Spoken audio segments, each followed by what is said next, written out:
So you might be wondering, what are the key differences between data analysis and data analytics? Data analysis is a part of data analytics, like a puzzle piece fitting into the big picture of data analytics. Data analysis is all about crunching numbers and finding meaningful insights from existing data that can inform decision-making. It typically refers to the process of inspecting, cleaning, transforming, modeling data, analyzing, and storytelling.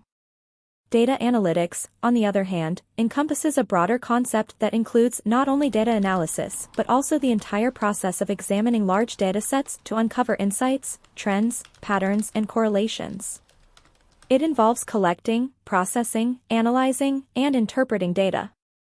It uses automated algorithms, complex statistical analysis, data mining, and even machine learning to not only explore and interpret datasets but also predict future trends and behaviors.